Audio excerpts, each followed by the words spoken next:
Hey everybody, it's James, and this is the Comedypreneur Show. Today we're going to keep it short and sweet. We're going to give you a couple of keys to successful stand-up comedy. I've given you a couple keys before, but this is going to be some really good ones for you that I think is going to pay off and be super helpful for you, okay? So being stand-up is not for everybody. There's a lot of rejection. It's very difficult. It's hard. It's a lot of work, and there's no shortcuts, right? No shortcuts, unfortunately. Yeah, we all seem like every now and then a YouTuber gets famous off of it, but that usually does not pan out as well. Just because you're funny on YouTube does not mean you're funny on stage in front of a live group of people. So, while we're there, let's work on what you can do right now to get better at stand-up, right? And these are going to be things that are on stage and off stage, okay? The biggest one, here we go. You ready to jump into it? We're going to jump right into it. So here we go. Number one, writing. Content is everything. A comedian is nothing without good material. So you better learn how to write a joke. You need to learn how to write a proper setup, how to write a proper punchline. I could recommend a bunch of books. I'll put the link below in the description. But there are so many good books on how to write a joke. Gene Perret is one person that I recommend. He used to write for Bob Hope. His books are great.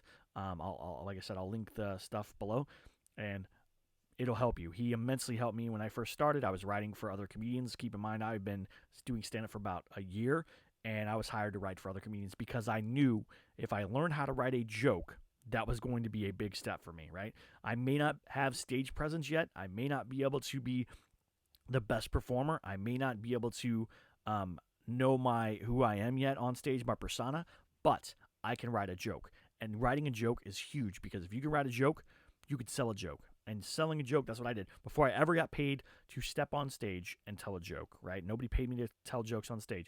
People were paying me to write jokes. So if you can write a joke, you can get paid. Next one's going to be practice. As with any talent, you have to practice stand-up comedy.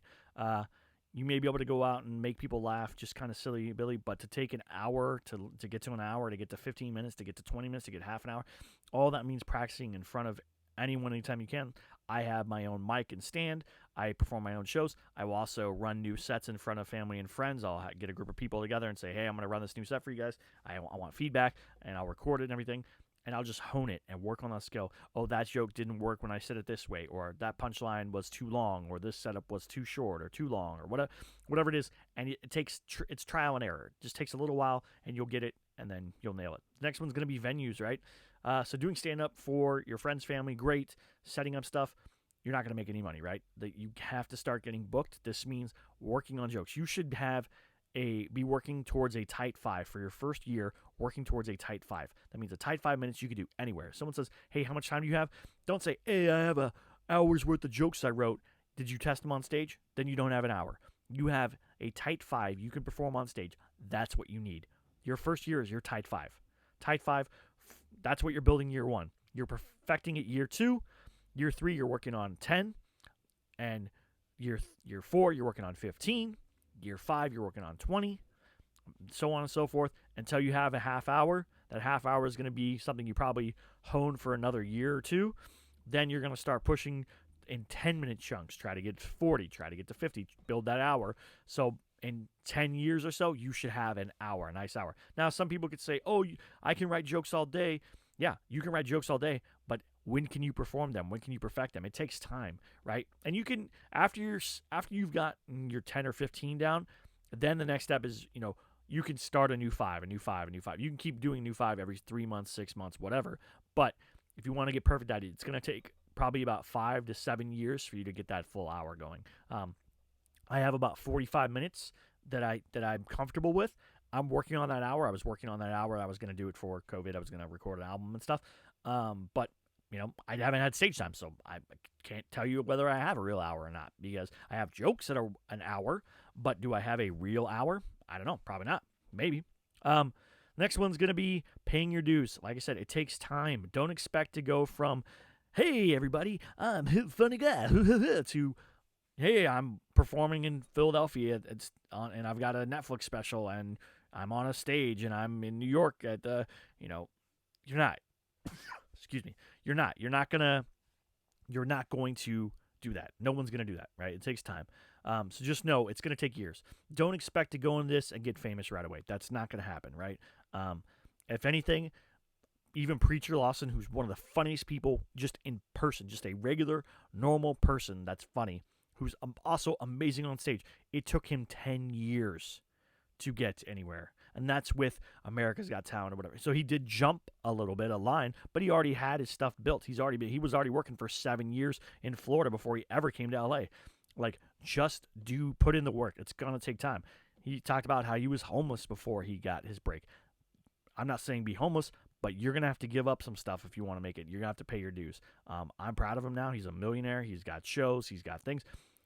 That's a dude. If you want to see the epitome of hard work and what working hard is, you check out Preacher Lawson. That guy, he's the most inspiring comedian ever. I love him. He's a good friend. I will do anything for him. I think he's amazing. I think he's a good example to everybody. So check him out. And the last one is going to be Keep It Fresh. As I said earlier, writing is everything, right? That means you need to stay fresh, though, with the times. Don't be doing Monica Lewinsky jokes in 2020, 2021, whatever. Depending on how the election goes, you might want to stop doing Trump jokes if that's in your repertoire. If it's not relevant, if it's not in the zeitgeist, if people don't know about it, don't do it. I used to have a joke where I referenced different things. It was a joke about wishes and stuff, and I threw in some like old stuff. But my major punchline, I tweaked it so many times because I would say like, "Oh, it's not this thing," and it was like people were like, "I don't know, I don't even know what that is." And I was like, "Okay, it's this other thing," and they're like, "I don't know what that is." So then I think my final punchline became like Justin Bieber, right? Because everyone knows who Justin Bieber is, and then I could do the tag on top of that. So punchline, then the tag, right? And so, but it took a while. I think like the first one was like was like the Pope or something, and like that didn't really resonate. And I think one was like Justin Timberlake or something, and like only some people knew who that was. So it was like, okay, so now I gotta find something that everybody knows, and probably in the future I might have to change that punchline again to somebody else, Machine Gun Kelly, or I don't know, whoever somebody knows at that time. So just make sure that you keep it fresh. We've all heard of those comedians. If you ever listen to Rogan's podcast, you say like, yeah, the guy's been doing that same set for 20 years. I could do his set verbatim, because I've heard it, the same set for 20 years. So don't be stagnant, don't be stale. Keep in mind that if you're beginning, these are beginner steps and they're basics. You've got to learn the basics. You've got to learn to write a joke. You've got to learn to perform. You've got to learn to take criticism. You've got to learn to listen. And like I said, I'm going to link some books below. I'll link some other articles and stuff on comedypreneur.com. Like, just work at it. This is just like any other job. Yes, it's a cool hobby. Yes, it's fun, but you're gonna have to work at it. So thank you guys so much for listening. Please like and subscribe, whatever. And I appreciate you listening and checking out, and have a great week. Bye.